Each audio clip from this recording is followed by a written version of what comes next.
Good afternoon, dear students. Let's get started. A new lecture. Our topic is pulmonary embolism.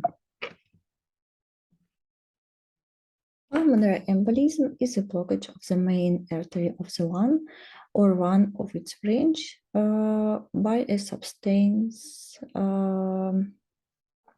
that has traveled from elsewhere in the body through the bloodstream.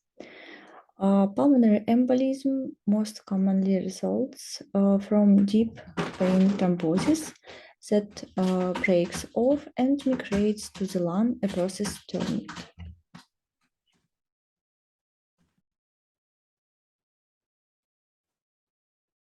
Massive pulmonary embolism is defined as presenting with a systolic arterial pressure less than 90 millimeter HT.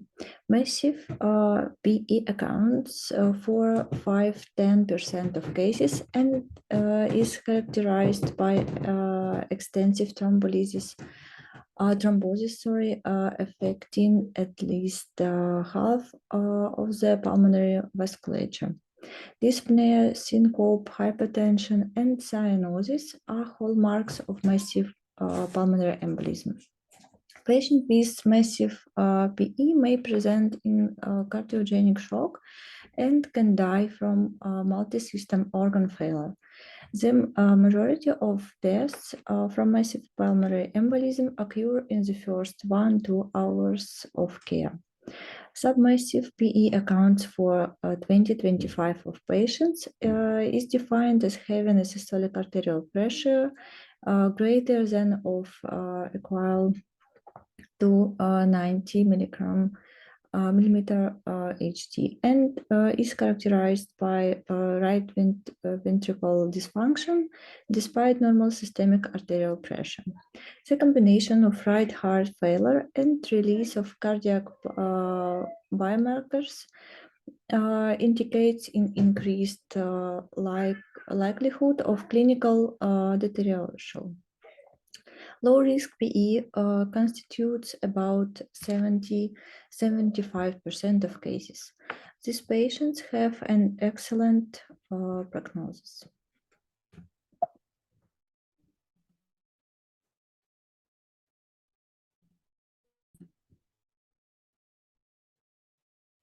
Predisposing factors of pulmonary embolism. Venous status, hypercoagulable status, immobilization, surgery and trauma, pregnancy, oral contraceptives, and estrogen replacement, malignancy, warfarin, central venous instrumentation, past 3 months, hereditary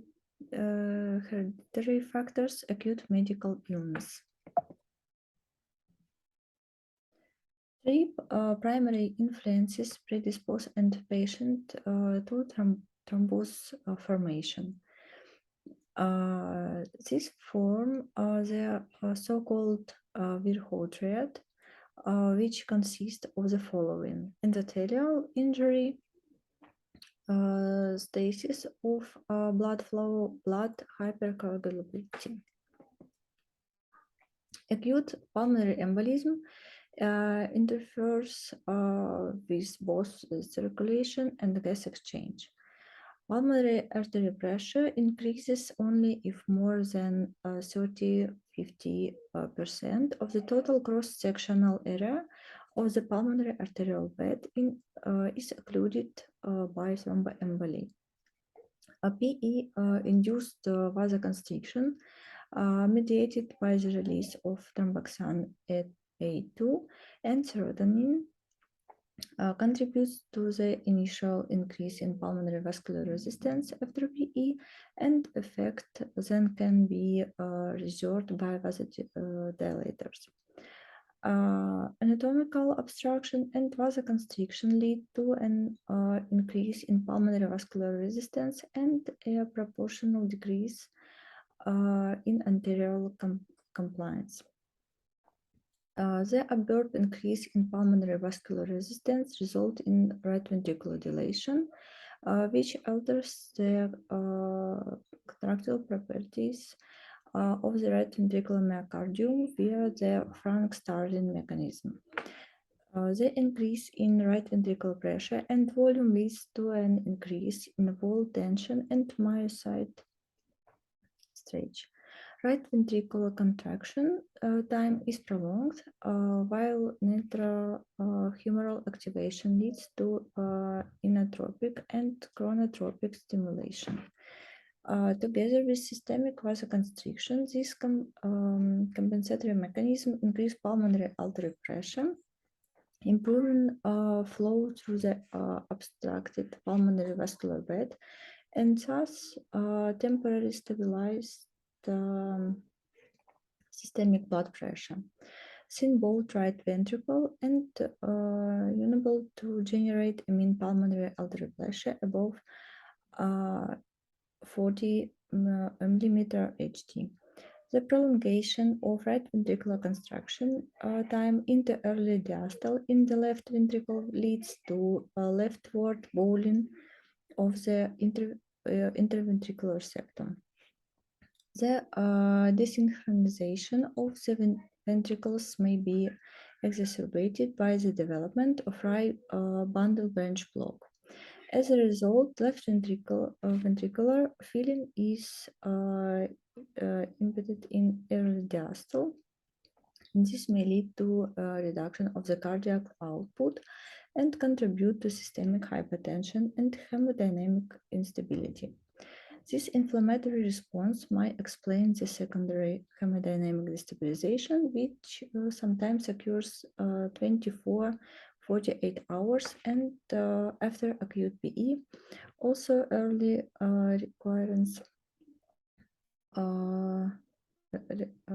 recurrence of PE may be after native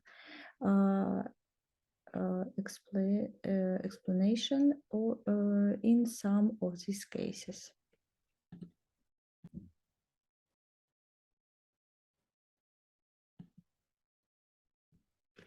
The symptoms of pulmonary embolism are non-specific. The classic presentation of pulmonary embolism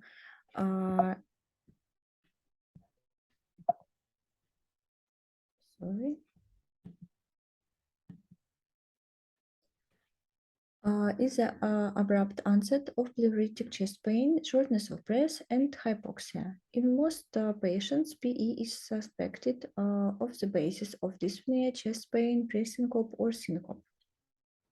Symptoms may vary from sudden catastrophic hemodynamic collapse to gradually progressive dyspnea. Syncope is infrequent but may occur regardless of the presence of hemodynamic instability. Chest pain is a frequent symptom of PE and is usually caused by pleural irritation due to distal emboli causing pulmonary infarction.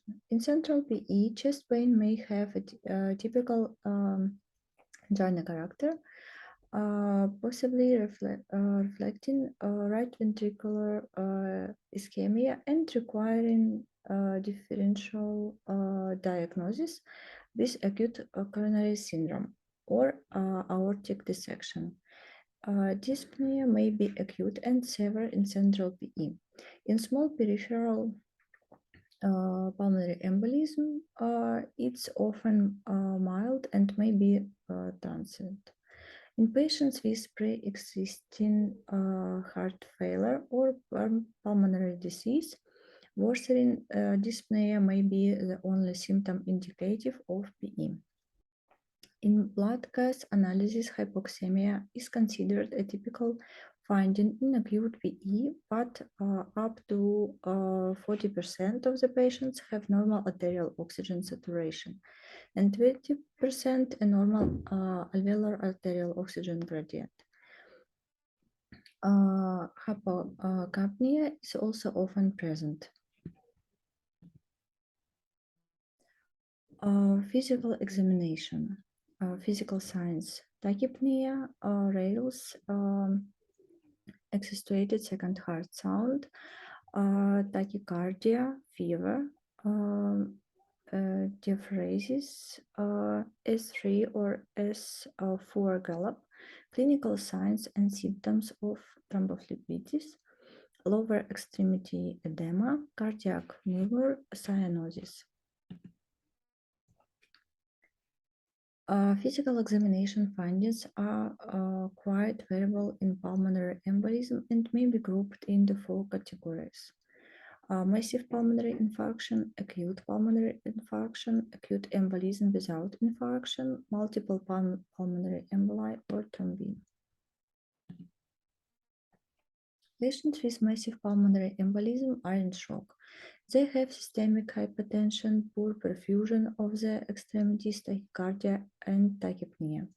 In addition, patients appear weak, pale, sweaty, and oliguric, and develop impaired mentation. Signs of pulmonary hypertension, such as palpable impulse over the second left intercostal space, loud P2, right ventricular S3 gallop, and a systolic murmur louder on inspiration as at left sternal border may be present.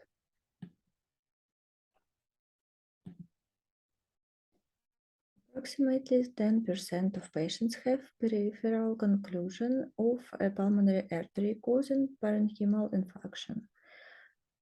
This patient present with acute onset of pleuritic chest pain, breathlessness, and hemoptysis. Patients with acute pulmonary infarction have decreased execution of the involved hemathorax, palpable of or audible pleural friction rub, and even localized tenderness. Signs of pleural effusion, such as dullness to percussion and diminished breath sounds, may be present.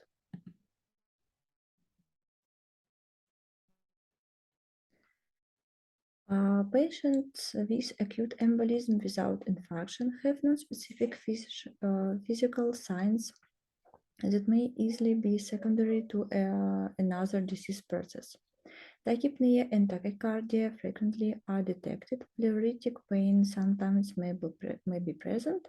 Crackles may be heard in the area of embolization, and local wheeze may be heart rarely.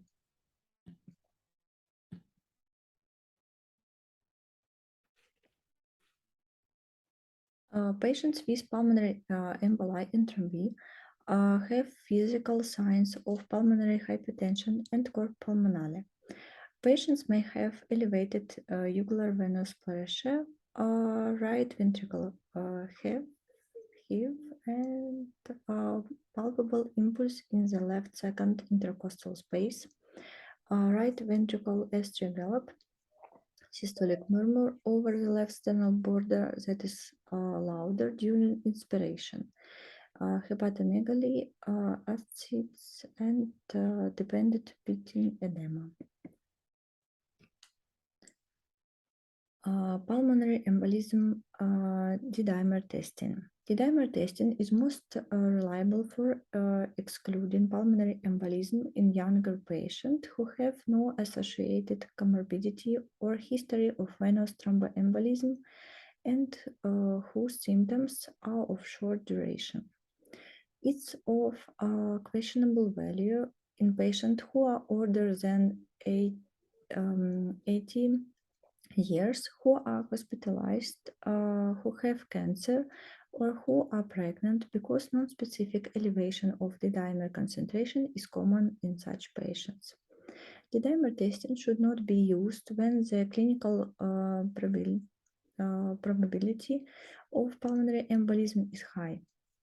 The dimer levels are elevated in plasma in the presence of acute thrombosis because of stimulatious activation of coagulation and fibrinolysis.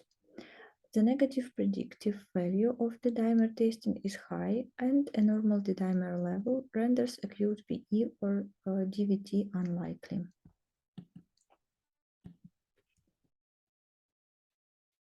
Potentially useful laboratory tests in patients with suspected pulmonary embolism include D-dimer testing, ischemia, modified albumin level, white blood cell count, arterial blood cases, markers of myocardial injury, serum troponin and leptin levels, markers of right ventricle dysfunction, brain natriuretic appetite. Laboratory tests and biomarkers. Biomarkers of right ventricle dysfunction. In a normotensive patient with PE, the positive predictive value of elevated BNP or NT-proBNP concentrations for early mortality is low. Hemodynamically stable patients with low NT-proBNP levels may be candidates for early discharge and outpatient treatment. Markers of myocardial injury. Elevated plasma troponin concentration on admission have been reported in connection with PE and were associated with worse prognosis. Elevated serum creatinine levels and a decreased glomerular filtration rate are related in 30-day all-cause mortality in acute PE. Imaging studies that aid in the diagnosis of pulmonary embolism. Computed tomographic pulmonary angiography is the initial imaging modality of choice for stable patient with suspected pulmonary embolism. CTPA was introduced in the 1990s as an alternative to ventilation perfusion scanning, which relies on radionuclide imaging of the blood vessels of the lung. It's regarded as a highly sensitive and specific test for pulmonary embolism. Pulmonary angiography.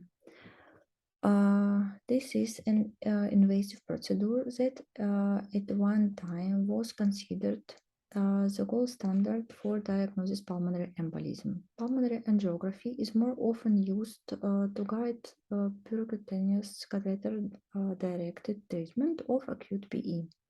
Digital subtraction angiography requires less contrast, medium than convention cyanography, and has excellent imaging quality of peripheral pulmonary vessels in patients who can hold their breath.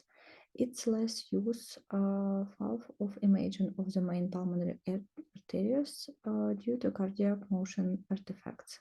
The diagnosis of acute PE is based on direct evidence of a thrombus into projection, either as a filling defect of or as amputation of a pulmonary arterial branch. Thrombi as small as 1-2 millimeter within the subsegmental arteries can be visualized by DSA, but there is substantial inter-observed variability in this level. Indirect signs of PE, such as slow flow on contrast, regional hyperperfusion, and delayed or diminished pulmonary venous flow are not validated and hence are not diagnostic.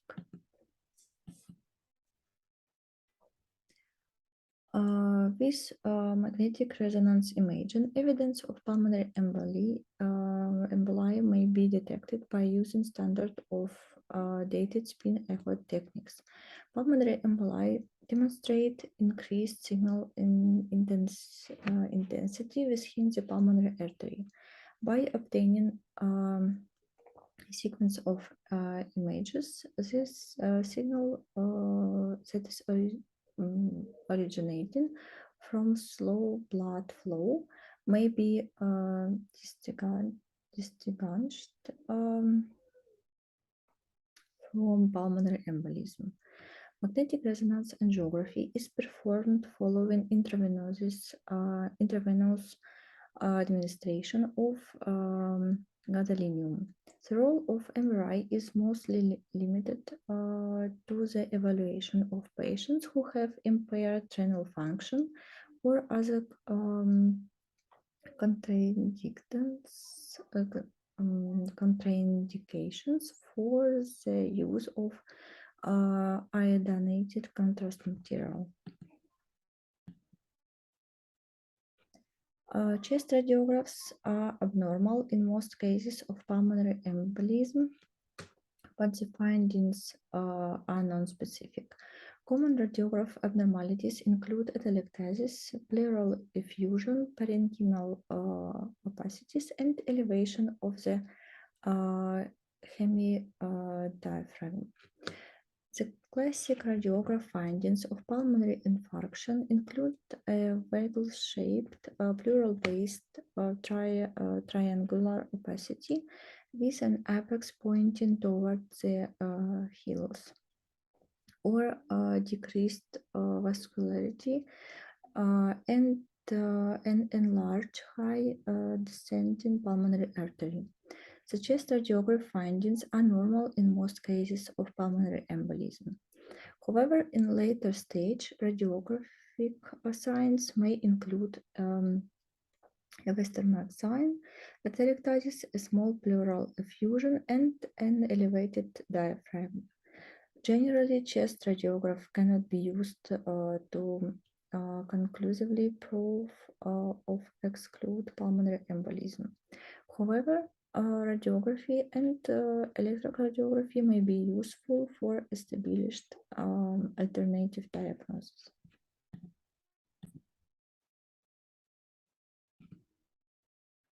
Electrocardiographic changes indicative or RV stain, such as inversion of T waves in leads V1, V4, and QR pattern in VAS1, Q3, T3 pattern, and incomplete or complete right bundle branch block may be helpful. These electrocardiographic changes are usually found in more severe cases of PE. In milder cases, the only anomaly may be sinus tachycardia present in 40% of patients. Finally, arterial arrhythmias, most frequently atrial fibrillation, may be associated with acute PE. The classic findings of right heart stain and acute cor pulmonale are tall peaked PE waves in lead 2, right axis deviation, right bundle branch block, and S1 Q3 T3 pattern or atrial fibrillation.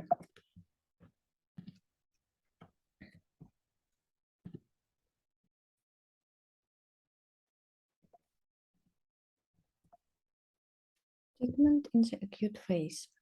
Hemodynamic and respiratory support, anticoagulation, thrombolytic treatment, surgical embolectomy, percutaneous catheter-directed treatment, venous filters, early discharge, and home treatment. Hemodynamic and respiratory support. Acute RV failure with resulting low systemic output is the leading cause of death in patients with high-risk PE. Use of vasopressors is often necessary in parallel with pharmacological, surgical, or interventional reperfusion treatment.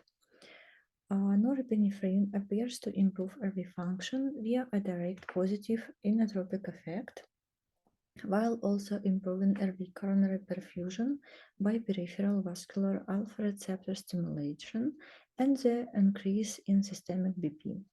Vasodilators decrease pulmonary arterial pressure and pulmonary vascular resistance, but the main concern is the lack of specificity of these drugs for the pulmonary vasculature after systemic administration. Hypoxemia is usually resolved with administration of oxygen. When mechanical ventilation is required, care should be taken to limit its adverse hemodynamic effects. In particular, the positive thoracic pressure included by mechanism ventilation may reduce venous return and worsen RV failure in patients with massive PE. Low tidal volumes should be used in an attempt to keep the end inspiratory bladder pressure.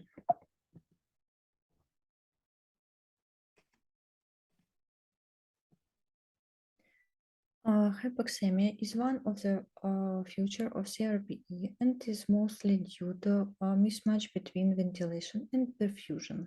Administration of supplemental oxygen is indicated in patients with PE and SaO2 less than 90%.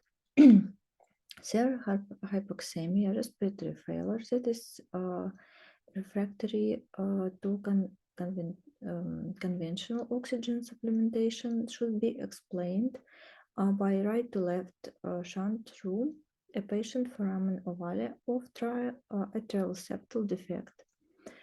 Further oxygenation techniques should also be considered, including high flow oxygen, taking into consideration that correction of hypoxemia will not be possible without simultaneous pulmonary reperfusion. Patients with RV failure are frequently hypertensive or are highly susceptible to the development of severe hypertension during induction of anesthesia, intubation, and positive pressure ventilation. Anticoagulation. In patients with acute PE, anticoagulation is recommended with the objective of preventing both early death and recurrent symptomatic or fatal VTE. The standard duration of anticoagulation should cover at least 3 months. Diagnostic investigation should not delay empirical anticoagulant therapy. Thrombolytic therapy should be used in patients with acute pulmonary embolism who have hypertension, who don't have a high bleeding risk, and in selected patients with acute pulmonary embolism not associated with hypertension, who have a low bleeding risk and whose initial clinical presentation or clinical course suggests a high risk of developing hypertension. Long-term anticoagulation is critical to the prevention of recurrence of DVT or pulmonary embolism, because even in patients who are fully anticoagulated, DVT and pulmonary embolism can and often do require cure. Anticoagulation indications include the following: infractionated heparin, low molecular weight heparin, factor XA 10A inhibitors, fandaparin, nux, or warfarin.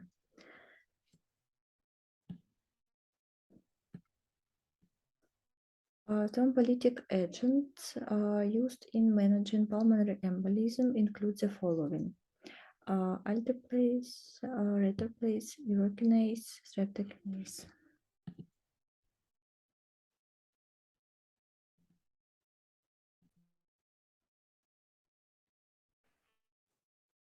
Thrombolytic therapy should be used in patients with acute PE associated with hypertension who don't have a high bleeding risk. Thrombolytic therapy is suggested in select patients with acute PE not associated with hypertension and with a low bleeding risk whose initial clinical presentation or clinical course after starting anticoagulation suggests a high risk of developing hypertension. Assessment of PE severity, prognosis, and risk of bleeding dictate whether thrombolytic therapy should be started. Thrombolytic therapy is not recommended for most patients with acute PE not associated with hypertension. Thrombolysis is indicated for hemodynamically unstable patients with pulmonary embolism. Thrombolysis dramatically improves acute core pulmonary. Thrombolytic therapy has replaced surgical embolectomy as a treatment for hemodynamically unstable patients with massive pulmonary embolism. Fibrinolytic regimens currently is in common use for pulmonary embolism include two forms of recombinant TPA, alteplase and retiplase, among with urokinase and streptokinase.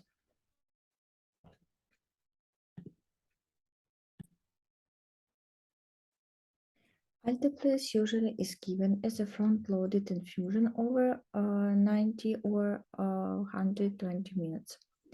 Urokinase and streptokinase usually are given as infusion over 24 hours or more. Retiplase is a new generation thrombolytic with a longer half-life. It's given as a single bolus or as two boluses administered 30 minutes apart. Retiplase and alteplase are preferred for patients with pulmonary embolism. Streptokinase is least desirable for all the fibrinolytic agents because antigenic problems and other adverse reactions. Surgical embolectomy. The first successful surgical pulmonary embolectomy was performed in 1924, several decades before the introduction of medical treatment for PE. Surgical embolectomy in acute PE is usually carried out with cardiopulmonary bypass without aortic cross-clamping and cardioplegic cardiac arrest, followed by incision of the two main pulmonary arteries with the removal of, or suction of fresh clots. Following repeat transfer to the operating room and induction of anesthesia and median sternotomy, normothermic cardiopulmonary bypass should be instituted. Aortic cross-clamping and cardioplegic cardiac arrest should be avoided. With bilateral PA incisions, clots can be removed from both pulmonary arteries down to the segmental level under direct vision. Prolonged periods of post-operative cardiopulmonary bypass and weaning may be necessary for recovery of right ventricle function. In patients with high or intermediate clinical probability for PE, parenteral anticoagulation should be initiated whilst awaiting the results of diagnostic tests. Immediate anticoagulation can be achieved with parenteral anticoagulations with as intravenous IVth, subcutaneous low molecular weight heparin, or subcutaneous fondaparinux. IVh is recommended for patients in whom primary reperfusion is considered, as well as for those with serious renal impairment or severe obesity. LMWH of Fundaparinux are preferred over UVH for initial anticoagulation in PE.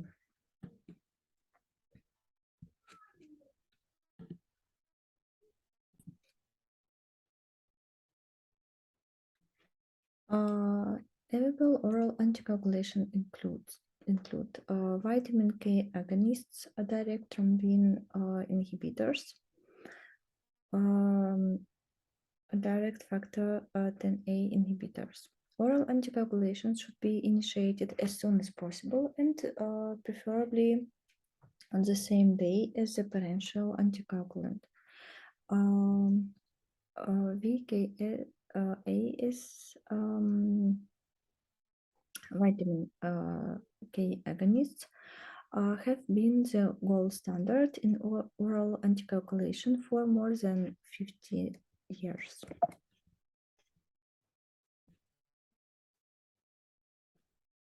The anticoagulant effect of warfarin is mediated by the inhibition of vitamin K-dependent factors, which are 2, 7, 9, and 10. The peak effect does not occur until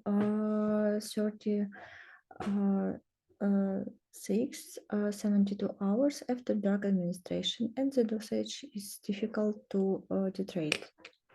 A prothrombin time ratio is expressed as an INR and is monitored to assess the adequacy of warfarin therapy. The recommended therapeutic range for venous thromboembolism is an INR of 2-3. This level of anticoagulation markedly reduces the risk of bleeding without the loss of effectiveness.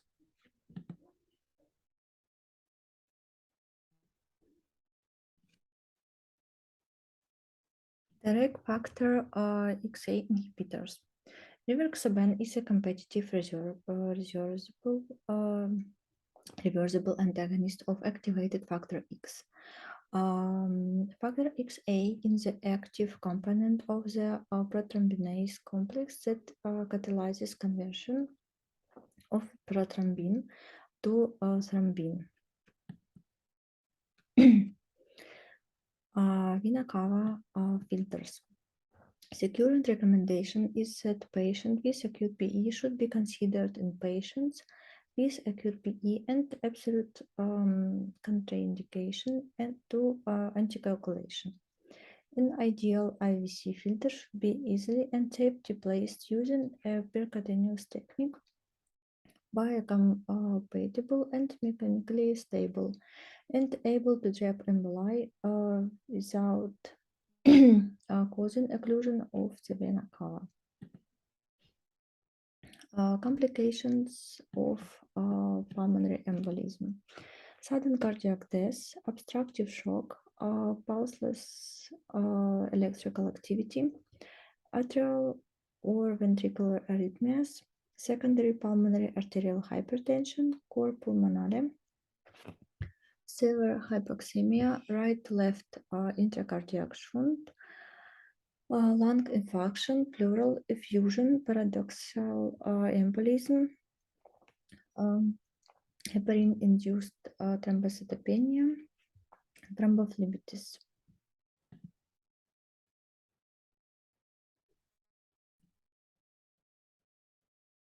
With embolism, they increase in bone marrow channel pressure during intramedullary instrumentation can lead to intravasation of bone contents into the venous circulation. The use of conventional Segmenting techniques is associated with electrocardiographic evidence of embolism in 93% of patients. The incidence of embolism is reduced with a modified technique with limits intermediary pressure increases. In animal models, Irinzin suction reaming procedure developed to lower pressure lead to a significant reduction of fat intravasation compared to a universal reamer. Intermediary pressure increases significantly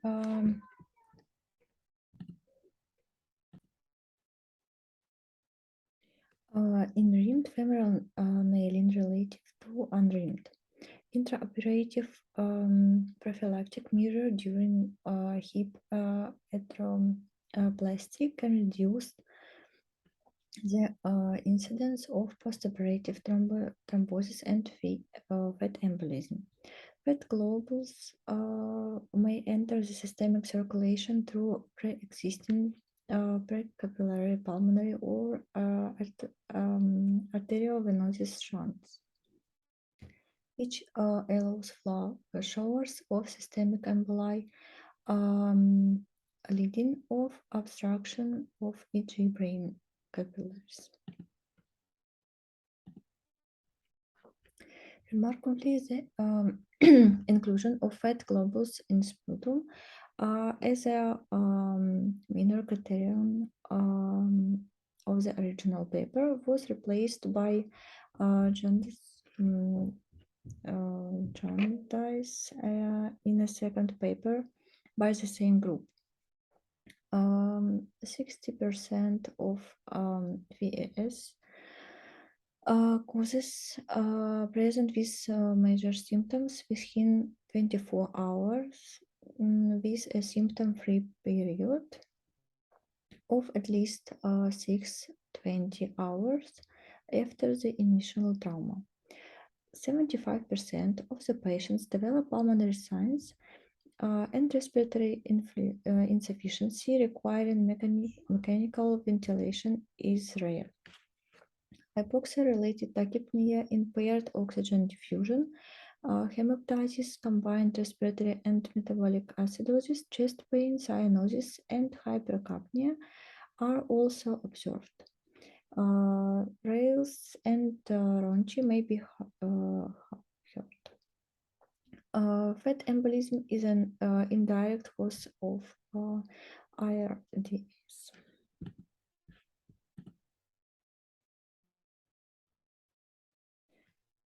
Diagnosis is facilitated by the presence of hematological and biochemical abnormalities. Fat globules can be found in blood, urine, sputum, bronchoalveolar lavage, and even cerebrospinal fluid. Induced sputum analysis is also a safe and non-invasive test to detect fat embolism and CSD. In the early stage, atypical radiograph findings are lateral lung infiltrates or consolidation and ground glass opacities.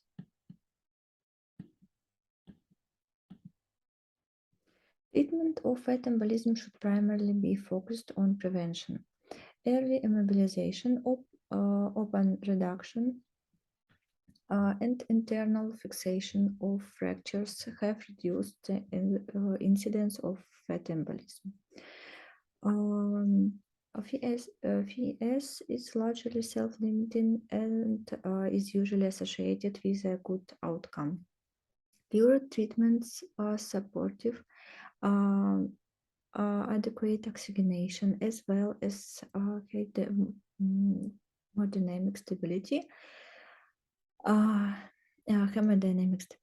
nutrition and prophylaxis of venous thrombosis and stress-related gastrointestinal bleeding. A beneficial effect of 7.5 mg/kg methylprednisolone given 6 times hourly for 3 days in patients at risk for IVS has been reported. However, the true beneficial effect of corticosteroid either before or after the development of symptoms has not been shown in a well-designed trial. Pulmonary intravascular tumor emboli are seen in up to 26% of outer size of patients with solid malignancies. Also, the diagnosis is rarely made before death. Carcinoma of the prostate gland, digestive system, liver, and breast are most commonly implicated. Tumor embolism suspected in patients complain of unexplained dyspnea and developed core pulmonary. The most common symptom is subacute progressive dyspnea, which occurs in 57 100% of cases over a span of weeks to months. The prognosis is poor and the median survival from diagnosis is a few weeks. Surgical cure by resection of the primary tumor has been reported in patients with atrial myxoma, renal cell carcinoma, and choriocarcinoma. Chemotherapy is rarely indicated. Also, favorable results have also been reported in patients with choriocarcinoma and breast cancer. Thank you for attention. Goodbye.